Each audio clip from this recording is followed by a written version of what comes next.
नमस्कार, स्वागत है आप सभी का हमारे खास कार्यक्रम मंथन में और मैं दुर्गेंद्र चौहान हूं। अगले आधे घंटे तक हम और आप मिलकर मंथन करेंगे। मंथन के कई मुद्दे होंगे, लेकिन मुख्य मुद्दा होगा यूपी में चुनाव बंटवारे का दांव।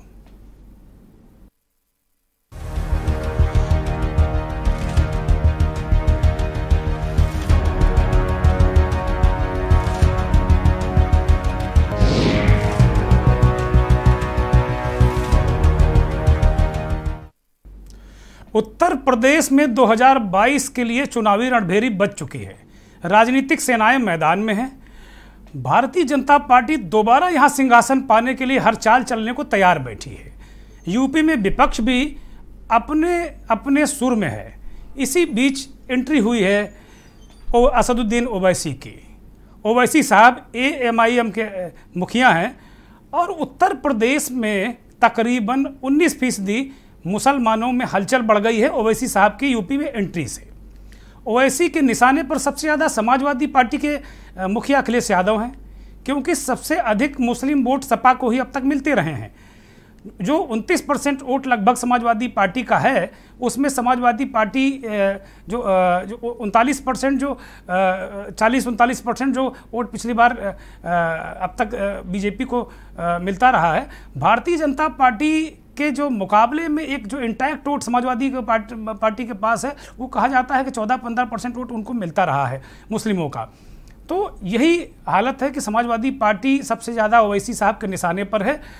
और बिहार की तरह अगर ओवैसी साहब यानी कि असदुद्दीन ओवैसी अगर थोड़े भी जो ये सपा का जो एक वोट बैंक है ना, इसमें थोड़ा भी स्लाइस करने में यानी इसको काटने में कामयाब हो गए, तो फिर मुझे लगता है अखिलेश यादव का हश्र भी तेजस्वी यादव जैसा ही होगा और वो सत्ता के करीब बहुत नहीं पहुंच पाएंगे। तेजस्वी यादव तो उनके साथ कांग्रेस भी थी और वो बहुत ही ज़बरदस्त मेहनत कर रहे थे, इसलिए वो सत्ता के इतना करीब पहुंच गए।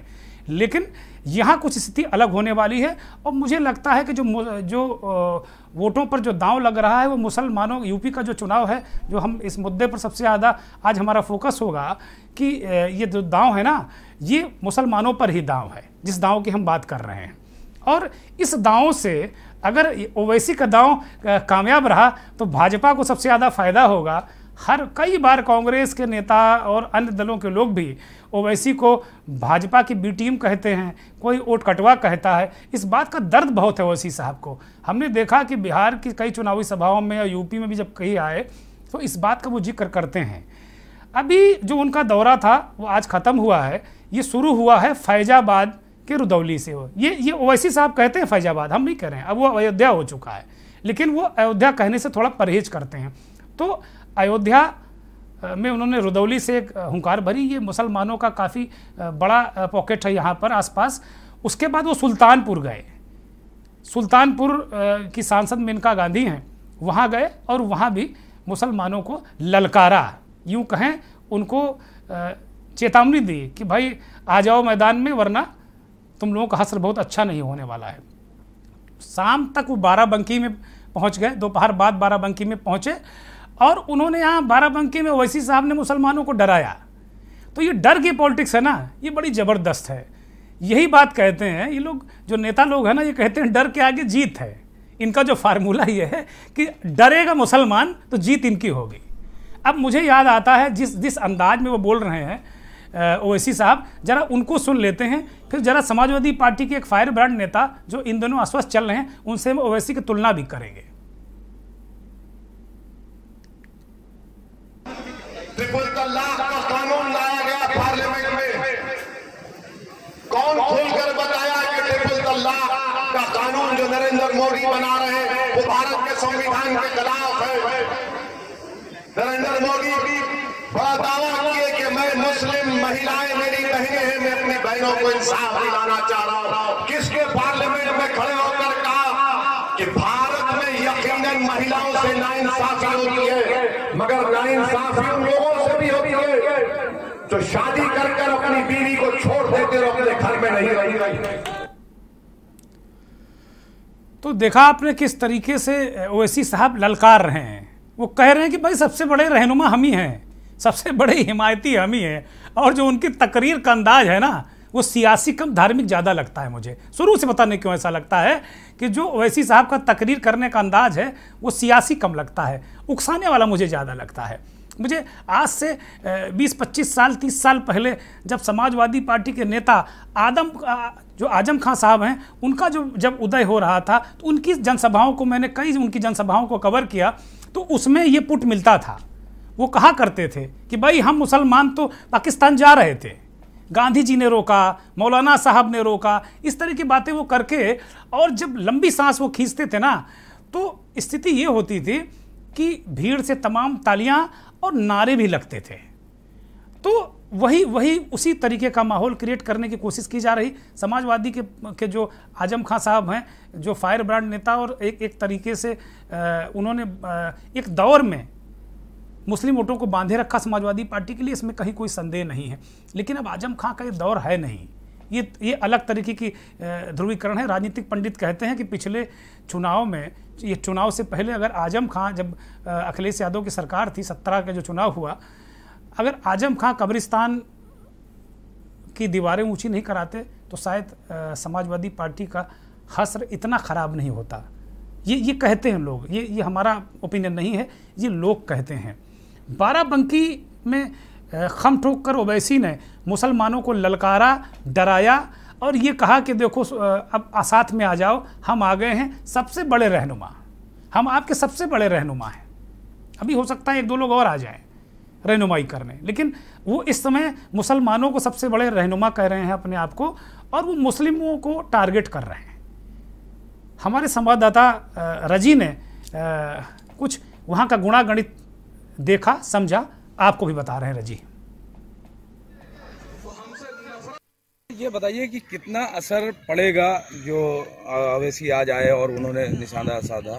देखिए, ओवैसी साहब से आने से कोई मतलब नहीं है, ये जनता जान चुकी है भारतीय जनता पार्टी की बी पार्टी है। ओवैसी साहब ने जिस चुनावी संग्राम का ऐलान किया, शुरुआत किया, वो अयोध्या से किया और भारतीय जनता पार्टी ने भी वहीं से शुरुआत की। इससे ये पता चलता है कि दोनों एक ही पार्टी के, एक ही सिक्के के 2 पहलू हैं। और जिस हिसाब से आज भारतीय जनता पार्टी हिंदू के नाम पर राजनीति कर रही है, भगवे तिरंगे की तरफ से अपना मैसेज पहुंचाना चाह रही है, वैसे ही ओवैसी जी पाकिस्तान के आपके पूरे टेंट पेंट लगवा के, झंडे लगा के हिसाब से मैसेज पहुंचाना चाह रहे हैं, हिंदू मुस्लिम को लड़वाने का काम कर रही है। जनता पूरी तरीके से जान चुकी है। जो समाजवादी पार्टी है वो सरकार बना सकता है, मुस्लिम क्यों नहीं एक हो सकता है? मुस्लिम 13% है, इस पर आपका क्या कहना है? देखिए, आपने आज की जनसभा देखी होगी क्योंकि आप मीडिया से हैं, और आपने देखी होगी कि आज बाराबंकी के मुसलमानों ने उनको नकार दिया, क्योंकि जिस आप क्षेत्र में खड़े हुए हैं, इस क्षेत्र को अगर देखा जाए तो लगभग 25,000 मुस्लिम हैं, और जो आज जनसभा ओवैसी जी की हुई उसमें हमको लगता है उसका 1-2% भी मुस्लिम नहीं आया। तो उन्होंने, बाराबंकी की जनता ने उनको पहले ही नकार दिया कि यहाँ पर ओवैसी का काम चलने वाला नहीं है।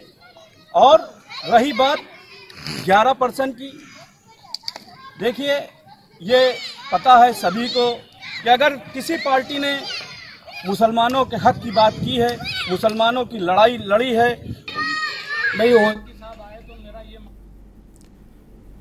ये जो पब्लिक के बीच से आवाज़ आई ना, ये सज्जन कहने वाले थे, अगला इनका शब्द यही था कि भाई वो समाजवादी पार्टी की तरफ इशारा कर रहे थे। इस ओवैसी की जो चुनावी सभा थी, उसके बाद इसको चुनावी सभा ही कहेंगे, क्योंकि अब एक तरीके से रणवेरी बच चुकी है। अभी आचार संहिता नहीं लगी और चुनावों की आधिकारिक घोषणा नहीं हुई, लेकिन उत्तर प्रदेश में अब चुनावी माहौल दिखने लगा है, झंडे और डंडे दोनों दिखने लगे हैं। और ये तस्वीरें हैं बाराबंकी में ओवैसी की रैली की, जहां उन्होंने संबोधित किया। इन तमाम चीज़ों को लेकर हमारे संवाददाता रजी जुड़ गए हैं सीधे बाराबंकी से। रजी, जिन तमाम लोगों से आपने बात की, क्या वो किस विचारधारा के लोग थे? कहीं समाजवादी पार्टी के लोग तो नहीं आपके हाथे चढ़ गए कि वही समाजवादी पार्टी के गुणगान करते रहे, या न्यूट्रल लोग थे? कैसे लोग थे?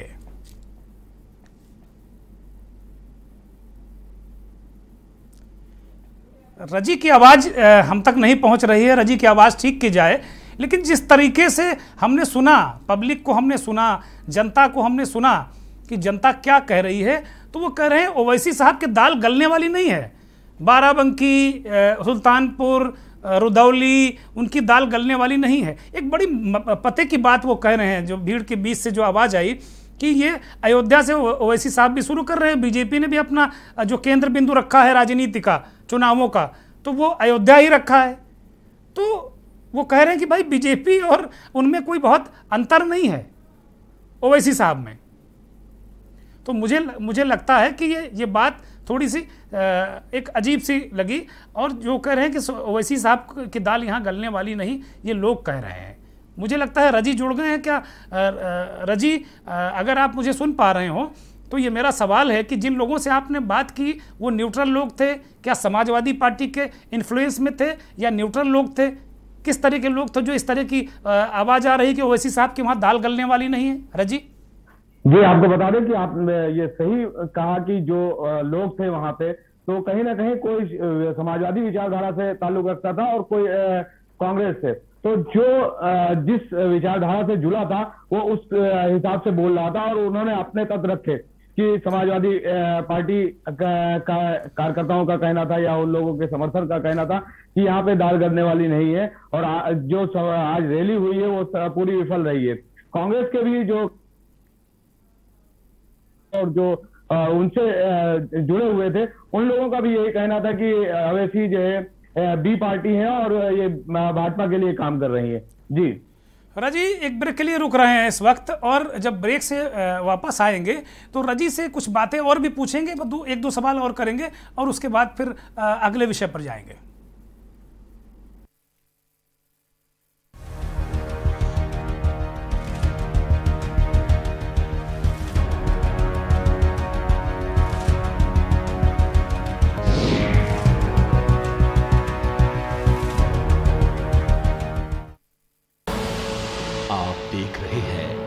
के न्यूज़, खबरों का सारथी।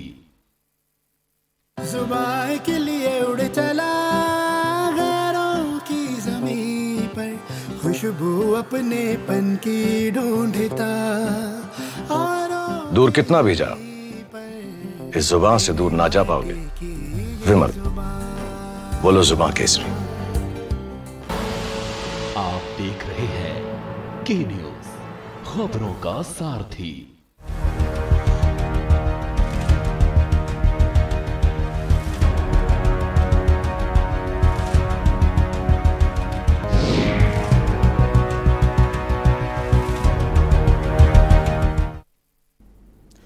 ब्रेक से वापस आ गए हैं। अब सीधे बाराबंकी चलते हैं। हमारे सहयोगी रजी मौजूद हैं वहाँ। ब्रेक के दौरान हम उनसे बात करने की कोशिश कर रहे थे, वो हमसे सीधे जुड़ गए हैं। रजी, ओवरऑल एक पत्रकार के रूप में आपने क्या ओवैसी का इन्फ्लुएंस क्या देखा वहाँ पे? एक आपका भी असेसमेंट होगा, आप काफ़ी वर्षों से पत्रकारिता कर रहे हैं, क्या असेसमेंट है? ओवैसी को कुछ रिस्पांस बाराबंकी से मिला या नहीं मिला? जी, आपको बता दें कि आपने कहीं ना कहीं सही कहा था अभी जो आपने कहा कि एक मुस्लिम विचारधारा को जोड़ने का उनको मुद्दा था, और उन्होंने जो अपने बयान रखे वो पूरी तरह से मुस्लिम को जोड़ने के लिए रखे और मुस्लिम को ही अटैक कर रहे थे कि ये तुम्हारे साथ ये हुआ है, 2014 में मॉब लिंचिंग हुई है, उसके बाद मुस्लिम को मारा गया है, मुस्लिम को गिरफ्तार किया जाता है, मुस्लिम को जो मारता है उसको गिरफ्तार किया जाता है, उसको 24 घंटे में जमानत दे दी जाती है। कहीं ना कहीं इनका टारगेट और जो इनके बयान थे वो केवल मुस्लिमों को साधने के लिए थे, और कहीं ना कहीं उनको आक्रोशित करने के बयान थे। जैसे लग रहा था कि वो कोई मौलवी हो और उस तरह की बातें कर रहे हो। कभी जनसभा में अपने इस्लाम के थ्रू, अपने हदीसों के थ्रू वो जनसभा को संबोधित कर रहे थे। कभी युवाओं को बढ़ा रहे थे कि आप ये आगे, हम आपके लिए आए हैं और हम अपनी पार्टी के लिए नहीं आए हैं, हम आपको नेता बनाना चाहते हैं। तो कहीं ना कहीं देखा गया कि ये पूरी तरह से मुस्लिमों को जोड़ने के लिए और मुस्लिमों को जो है एकजुट करने के लिए आए थे। जी ठीक है, बहुत बहुत शुक्रिया रजी। रजी ने बहुत साफ कर दी तस्वीर, बिल्कुल साफ कर दी तस्वीर कि रजी ने बिल्कुल तस्वीर साफ कर दी कि स्थितियां क्या हैं वहाँ। जो ओवैसी साहब ने बोला ना, उनकी मैं जो शुरू में कह रहा था कि वो सियासी भाषण कम था, वो तकरीर ज़्यादा थी। ऐसा लग रहा था कि वो कहीं तकरीर कर रहे हैं, किसी जलसे को संबोधित कर रहे हैं, और वो धार्मिक जलसा है, वो कोई सियासी जलसा नहीं है।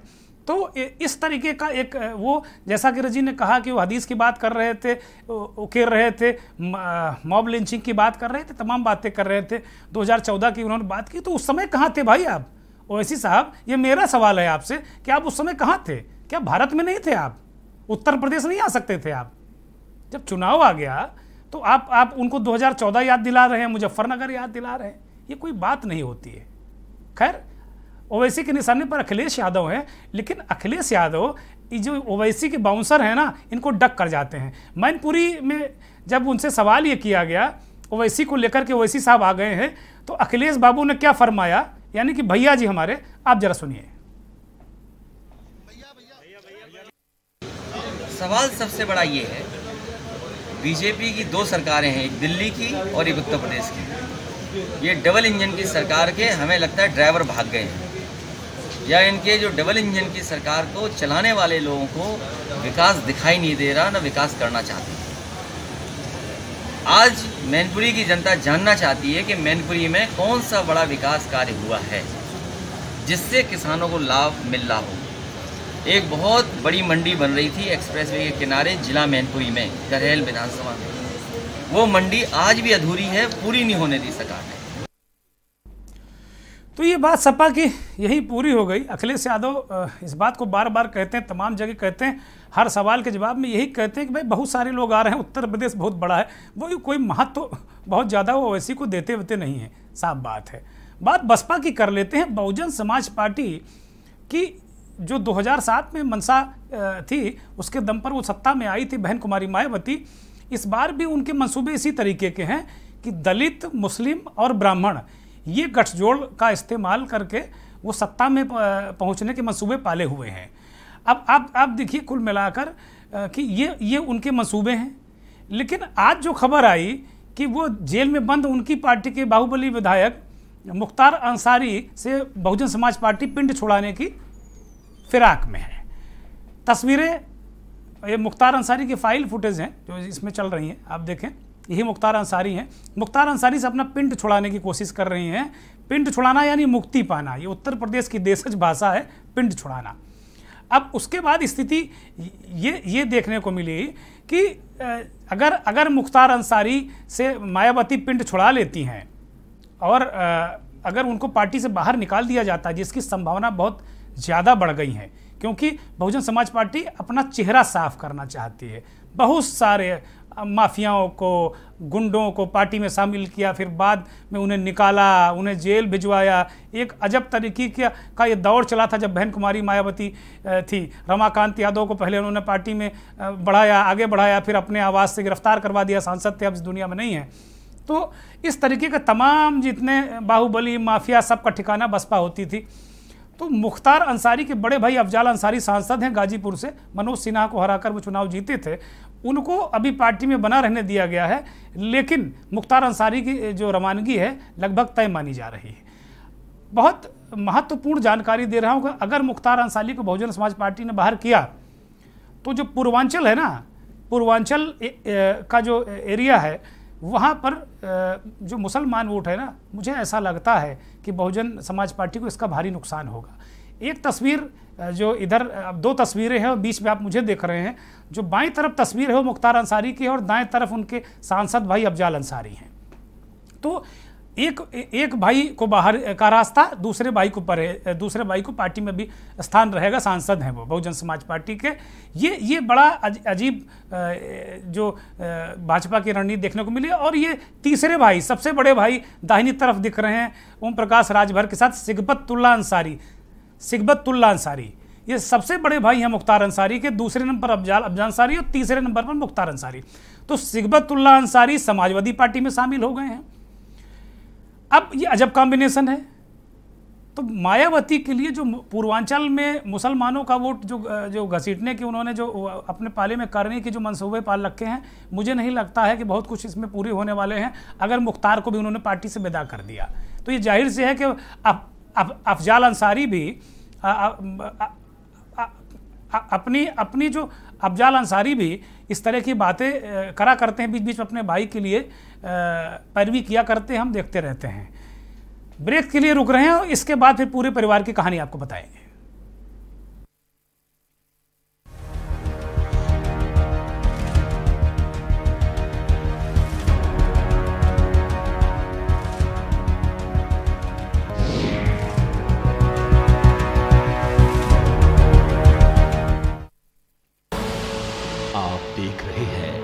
की न्यूज़, खबरों का सारथी। जुबान के लिए उड़ चला गैरों की ज़मीं पर, खुशबू अपने पन की ढूंढता और दूर कितना भी जा, इस जुबान से दूर ना जा पाओगे। विमल, बोलो जुबान केसरी। जब पशुओं को मिलेगा प्यार और मिल्को मोर पशु आहार, तो दूध बहेगा, मुनाफा बढ़ेगा। मिल्को मोर पशु आहार। आप देख रहे हैं की न्यूज़, खबरों का सारथी।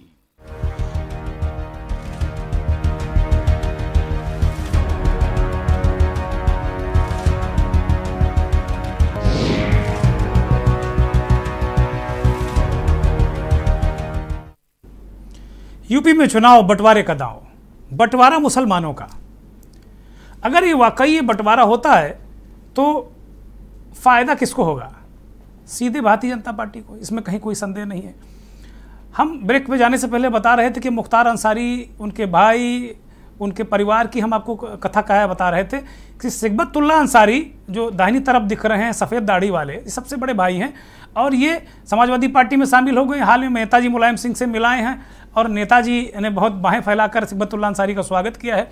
तो जाहिर सी बात है कि सिगबतुल्ला अंसारी उसी परिवार से आते हैं जिस परिवार से मुख्तार अंसारी आते हैं, और समाजवादी पार्टी मुसलमानों के लिए बड़ी स्वाभाविक पार्टी है।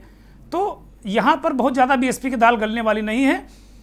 अभी इसी बीच ओवैसी साहब ने एक पूर्व बसपाई जो बसपा में सांसद भी रहे हैं, बाहुबली, इलाहाबाद और आसपास उनका अपना भौकाल है, इस समय गुजरात की जेल में बंद है, अतीक अहमद साहब। अतीक अहमद की पत्नी और उनकी बहन को अपनी पार्टी में शामिल करके ओवैसी ने एक दांव चला है जो पूर्वांचल में मुस्लिम वोटों को अपनी तरफ लेने के लिए। ये भी एक राजनीति है, ये भी एक वो है। तो हम इन जो कैरेक्टर हैं इनके जरिए हम समझाने की कोशिश कर रहे हैं। अब बात करेंगे यूपी कांग्रेस की प्रभारी महासचिव प्रियंका गांधी की। प्रियंका गांधी उत्तर प्रदेश के दौरे पर हैं, या यूँ कहा जाए कि उत्तर प्रदेश के टूर पर हैं, हम यही कहेंगे, क्योंकि बार बार मेरे दिमाग में आता 2 दिन के दौरे पर हैं, लेकिन वो अक्सर टूर पर आ जाती हैं। कोरोना काल के दरमियान उन्होंने घोषणा की थी कि भाई अब लखनऊ में रहेंगे। जब दिल्ली वाला मकान उन्होंने खाली किया था ना, जो अनिल बलूनी को दे दिया गया मकान, तो उसके बाद उन्होंने कहा था कि हम लखनऊ में रहेंगे और शीला कौल और दीपा कौल का जो मकान है, कौल आवास जो भवन है, उसमें वो रहेंगे। कौल परिवार उनका रिश्तेदार है और उसमें वो रहेंगे। लेकिन ये बातें केवल बातें ही रहीं। प्रियंका गांधी यूपी के टूरिज़्म पर आती हैं, ये हम नहीं कहते हैं, ये बहुत सारे लोग कहते हैं। भारतीय जनता पार्टी के प्रदेश अध्यक्ष और पिछड़ों के नेता, अति पिछड़ों के नेता स्वतंत्र देव सिंह ने प्रियंका गांधी के दौरे पर टिप्पणी की, वो जरा देख लीजिए। ये ट्वीट है, देखिए, प्रियंका वाड्रा जी आज फिर से पिकनिक मनाने के लिए लखनऊ पधार रही हैं। ये उस पहले का ट्वीट है, उनके पधारने से पहले का ट्वीट है और वो पधार गई हैं।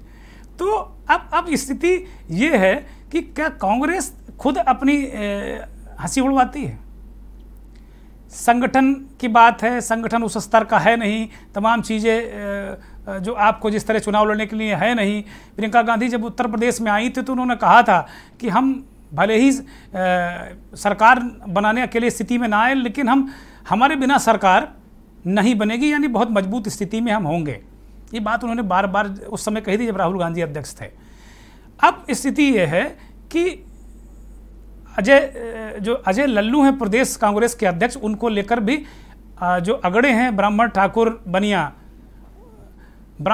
बनिया जो अगड़े हैं, उनमें एक तरीके के अजब टाइप का असंतोष है। वो बहुत नाराज़ हैं कि ये इतने पिछड़ेवादी हैं कि जो अपर कास्ट के लोग हैं उनको ये भाव नहीं देते हैं और उन्हें अपमानित करते हैं। पिछले दिनों एक समर्पित नेता ने दिल्ली में शिकायत भी की और फूट फूट कर रोए।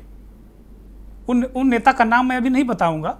वो जब ये भी इस बीच खबरें आ रही हैं कि लल्लू को हटाने की तैयारी भी हो गई। हमारे सहयोगियों ने भी बताया कि लल्लू का बुरिया बिस्तर लगभग बंध गया है, किसी ब्राह्मण की तलाश हो रही है, क्योंकि बाकी पार्टियों के अध्यक्ष पिछड़े और पिछड़े ही नजर आ रहे हैं। ज़्यादातर पिछड़ों पर ही दांव लगाया है अन्य पार्टियों ने, चाहे बीजेपी हो, चाहे समाजवादी पार्टी हो, चाहे बहुजन समाज पार्टी हो, पिछड़े, अति पिछड़े, दलित, इन्हीं पर प्रदेश अध्यक्ष सब इसी वर्ग से आते हैं। और बातें ब्राह्मणों की सब कर रहे हैं, ब्राह्मणों का वोट सबको चाहिए, तो कांग्रेस सोच रही है कि एक मास्टर स्ट्रोक चलकर देख लिया जाए, शायद ब्राह्मणों की कृपा उन पर हो जाए। खैर, बात प्रियंका गांधी की है और देखते हैं अगले जो कल भी उनका दौरा है क्या करती हैं, वो भी हम आपको कल बताएंगे। एक बहुत महत्वपूर्ण एक जो मुद्दा है वो उत्तर प्रदेश में भाजपा की चुनाव तैयारियों का है। सब लोग ये विश्व की सबसे बड़ी पार्टी की तरफ अपना ध्यान लगाकर रखते हैं कि भाई भाजपा क्या कर रही है। भाजपा एक तरीके से लोगों की तैयारी के लिए एक मॉडल टाइप है। रोल मॉडल तो नहीं कहेंगे, उसको फॉलो करते नहीं करते हैं लोग, लेकिन मॉडल जरूर है भारतीय जनता पार्टी की तैयारियां, और गजब की तैयारी ये लोग करते हैं, इसमें कहीं कोई संदेह नहीं है। अब अभी तक हो रहा था कि भाई चुनाव अभियान की जो शुरुआत कौन करेगा, अगुवाई कौन करेगा, ये बात तय हो गई है। जैसे भारतीय टीम T20 विश्व कप के लिए घोषित हो गई है, वैसे ही उत्तर प्रदेश के लिए भारतीय जनता पार्टी की भी पूरी टीम घोषित हो गई है। और ये तय हो गया है कि ओपनिंग बल्लेबाज नरेंद्र मोदी और अमित शाह ही होंगे। ये तय हो गया है कि ओपनिंग यही दोनों दिग्गज बल्लेबाज करेंगे जो उत्तर प्रदेश की राजनीति में चौके छक्के लगाते नजर आएंगे। और एक बड़ी दिलचस्प बात कि मोदी और शाह सेंचुरी लगाएंगे उत्तर प्रदेश की राजनीतिक पिच पर। ये दोनों दिग्गज बल्लेबाज राजनीति के जबरदस्त खिलाड़ी हैं दोनों, इसमें कहीं कोई संदेह नहीं। एक भारत के प्रधानमंत्री हैं और दूसरे भारत के गृह मंत्री हैं। लेकिन राजनीति में राजनीति कैसे की जाती है, कैसे पार्टी को बड़ा किया जाता है, चुनाव कैसे जीता जाता है, इनसे ज़्यादा मुझे लगता है कि आज की डेट में कोई, आज की तारीख में कोई ऐसा ना तो ऐसा दिमाग है, ना ऐसी रणनीति है, और ना ही इतने संसाधन है दूसरे लोगों के पास कि वो लड़ लें। तो यही दोनों बल्लेबाज यहाँ की पिच पर रहेंगे। अमित शाह तकरीबन 60 से अधिक रैलियाँ करेंगे उत्तर प्रदेश में और जल्द ही उनकी शुरुआत होगी। लेकिन इससे पहले जो उत्तर प्रदेश के चुनाव अभियान का श्री गणेश, कल गणेश चतुर्थी है, मैं इसलिए आज गणेश जी को नमन कर रहा हूँ। और श्री गणेश, चूँकि हम हर शुभ कार्य में श्री गणेश करते हैं, तो भारतीय जनता पार्टी भी ये प्रचार अभियान की शुरुआत करने जा रही है 14 तारीख से, इसी महीने की 14 तारीख से, और वो अलीगढ़ से होगी।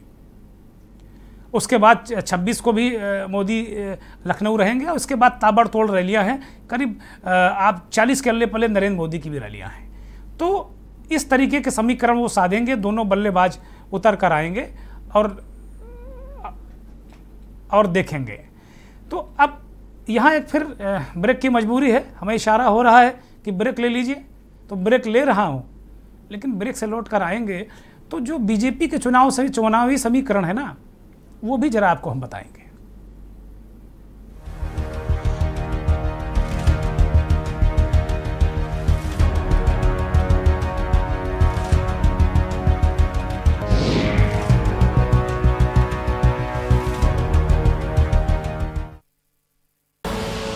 आप देख रहे हैं के न्यूज, खबरों का सारथी। 10 सितंबर को गणेश चतुर्थी है। इस दिन भगवान श्री गणेश हमारे घर पधारते हैं। इस साल हम सभी दिल्ली वासी मिलकर एक साथ गणेश चतुर्थी मनाएंगे। गणेश चतुर्थी के शुभ अवसर पर शाम 7 बजे से दिल्ली सरकार पूजन और आरती का भव्य आयोजन कर रही है। भगवान श्री गणेश जी के पूजन कार्यक्रम में अपने सभी मंत्रियों के साथ माननीय मुख्यमंत्री अरविंद केजरीवाल जी भी शामिल होंगे। पूजन कार्यक्रम का टीवी चैनल्स पर भी लाइव टेलीकास्ट होगा, ताकि आप सभी अपने परिवार के साथ इस पूजन का हिस्सा बन सकें। इस बार हम सब मिलकर भगवान श्री गणेश जी की पूजा अर्चना करेंगे। विघ्नहर्ता भगवान गणपति हम सभी को अपना आशीर्वाद देंगे और सबकी मनोकामनाएं पूरी करेंगे।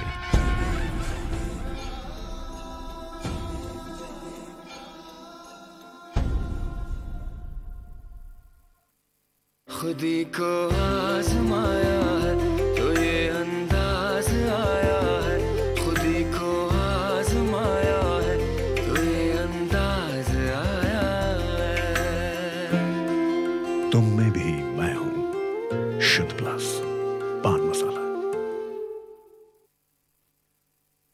पशुओं को मिलेगा प्यार और मिल्को मोर पशु आहार तो दूध बहेगा, मुनाफा बढ़ेगा। मिल्को मोर पशु आहार। आप देख रहे हैं के न्यूज, खबरों का सारथी।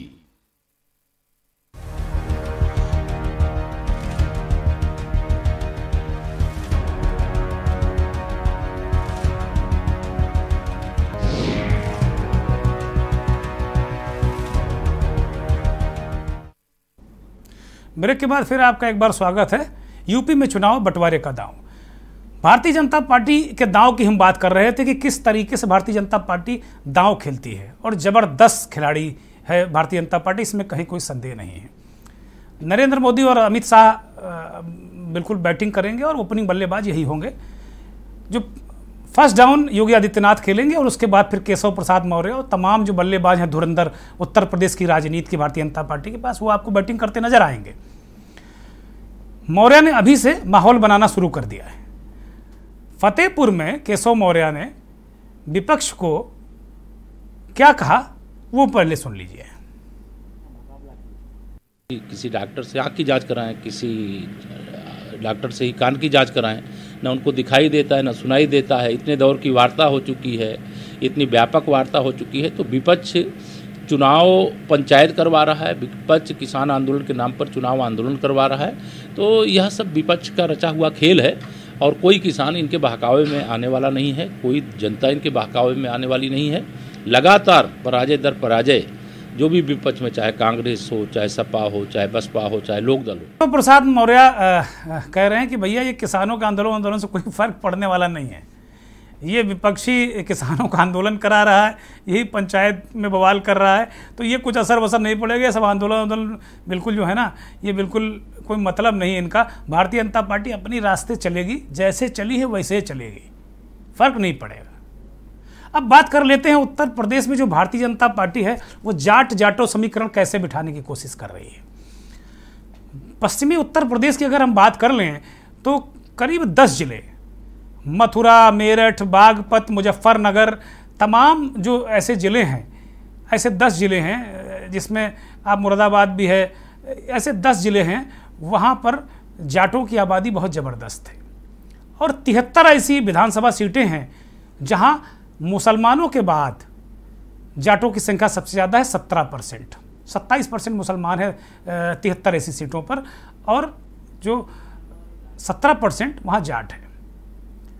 अब भारतीय जनता पार्टी चूँकि किसान आंदोलन और जो सबसे ज़्यादा इस आंदोलन में लोग हैं वो जाट बिरादरी से आते हैं, जाटों की जो खाप पंचायतें हैं उनका पूरा मसला है। तो अब भारतीय जनता पार्टी ने ये जो भरपाई करने के लिए ना, जहाँ कुछ थोड़ा बहुत डेंट लगा है, हालांकि बीजेपी वाले मानते नहीं हैं कि उन्हें कोई डेंट वेंट हो रहा है, लेकिन डेंट लग रहा है, इसमें कहीं कोई संदेह नहीं।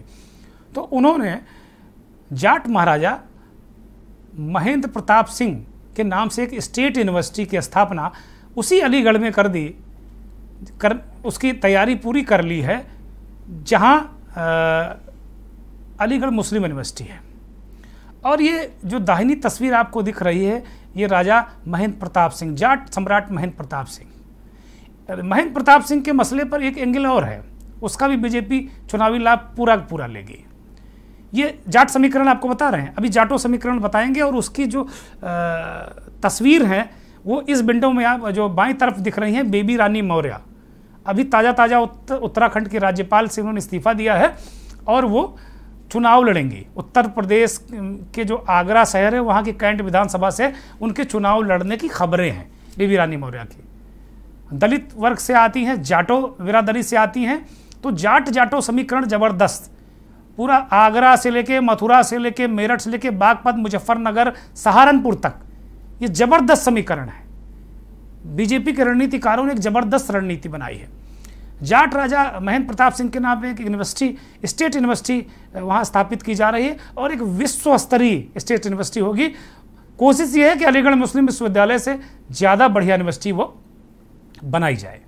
ये पूरा जो कवायद चल रही है, ये पूरी रणनीति है। मुख्यमंत्री ने आज भी इस यूनिवर्सिटी की तैयारियों की समीक्षा की और 14 तारीख को प्रधानमंत्री नरेंद्र मोदी इसका शिलान्यास करेंगे। आज मुख्यमंत्री ने सारे इंजीनियरों को बुला लिया और जो डिजाइन इंजीनियरों ने बनाई थी ना, उसको खारिज कर दिया कहा भैया सब बेकार है, कोई मतलब नहीं इसका, नए सिरे से बना कर लाइए, अभी थोड़ा सा वक्त है। तो मुझे लगता है भागे भागे इंजीनियर बेचारे गए हैं और अब कल तक वो मुख्यमंत्री को नया डिजाइन देंगे। तो इस तरीके की तैयारी चल रही है। एक बात और बता दें राजा महेंद्र प्रताप के बारे में कि वो चुनाव भी लड़ चुके हैं, चुनाव जीत भी चुके हैं, नेता भी रहे हैं ठीक ठाक अच्छे खासे, लेकिन एजुकेशनिस्ट के रूप में उन्होंने अपने आप को ज़्यादा एजुकेशनिस्ट कहलाना वो ज़्यादा पसंद करते थे, समाज सुधारक भी थे। और 1937 में उन्होंने गांधी जी को एक पत्र लिख दिया और कहा कि ये जो मोहम्मद अली जिन्ना जिनके बारे में आप बहुत भरोसा रखते हैं, उन पर बड़ा एतबार करते हैं ना, वो एक दिन धोखा देंगे, विश्वासघाती होगा जिन्ना। तो ये एंगल भी बीजेपी को सूट करता है और बीजेपी वाले इस एंगल को भी उभारने की कोशिश कर रहे हैं। एएमयू जिन्ना की तस्वीर एएमयू में लगी, उसमें भी कई बार विवाद हो चुका, अभी फिर हालिया विवाद हुआ है। और जब जैसे जैसे स्टेट यूनिवर्सिटी की शिलान्यास की तिथि नज़दीक आएगी, मुझे ऐसी खबर है कि जिन्ना का विवाद भी उसी सतह पर आएगा और फिर शिलान्यास के साथ इसका समापन होगा। तो ये पूरी स्थितियां आपने देखी। बीबी रानी मौर्य को चुनाव लड़ाया जा रहा है, एक अद्भुत जाटों का एक अद्भुत आपको मिलेगा देखने को लेकर, और एक अद्भुत तरीके का संयोजन भारतीय जनता पार्टी ने किया, पूरी कोशिश कर रहे हैं। अब हम उन लोगों की बात आपको तक पहुंचाएंगे जिन्हें हम वोटर कहते हैं। हमारा ये सेगमेंट है वोटर तो बोलेगा पोल खोलेगा, सुनिए। भाई, देश के प्रधानमंत्री अगर दौरा कर रहे हैं क्षेत्र में तो लाजिम है कि उनको फायदा मिलेगा, और आगे भी अच्छा कार्य अगर करेंगे तो बिल्कुल फायदा ही फायदा मिलेगा। योगी जी ने 4.5 साल में क्या अच्छा कार्य किया, आपको क्या अच्छा लगा उसमें और क्या बुराई लगी? भाई देखिए, समय के अनुसार बुराई तो कुछ नहीं कही जाएगी, और खास करके गरीबों के लिए जो राशन वगैरह मिल रहा है उससे गरीब काफी लाभान्वित हैं। क्या लगता है 2022 में कितनी सरकार आएगी? जो संघर्ष करेगा उसकी सरकार होगी। अभी तो आचार संहिता लगी नहीं है, अभी जो दौरा कर रहे हैं इससे सरकार को भी फायदा होगा जो मौके पे है, और आम पब्लिक का भी फायदा होगा कि भाई कुछ ना कुछ वादा, कुछ ना कुछ घोषणा करके ही जाएंगे। जब आचार संहिता लग जाएगी तब हो सकता है फायदा हम लोग को ना हो, खाली पार्टी को हो, लेकिन अभी तो सभी का फायदा, पूरे प्रदेश का फायदा उनके दौरे से। 2022 का चुनाव आ रहा है तो देखा,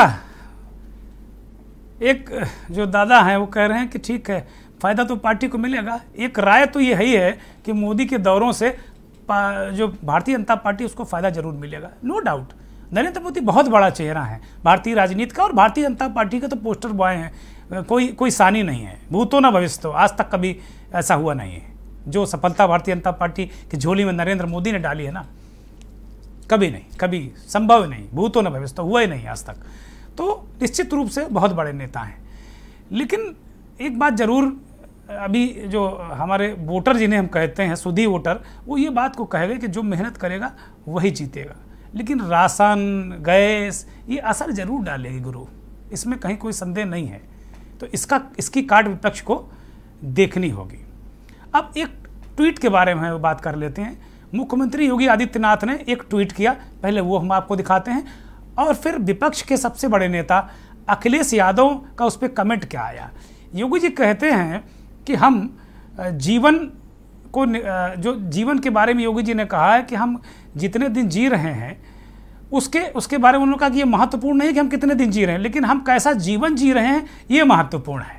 ये एक बड़ी मतलब दार्शनिक बात कही योगी जी ने, आध्यात्मिक भी हो सकती है, चूँकि संत हैं, महंत हैं, तो ये इस तरह की बात वो कह रहे हैं, ये महत्वपूर्ण हो सकता है। लेकिन अखिलेश यादव इस पर पलटवार करते हैं। ठीक योगी जी के ट्वीट करने के बाद अखिलेश यादव विपक्ष के सबसे बड़े नेता, वो उनमें और योगी जी में ट्विटर वार चलता रहता है। अखिलेश यादव कह रहे हैं कि भाई ये महत्वपूर्ण नहीं है कि हमने कैसा जीवन जिया, ये महत्वपूर्ण है कि हमारी वजह से दूसरे लोगों ने कैसा जीवन जिया।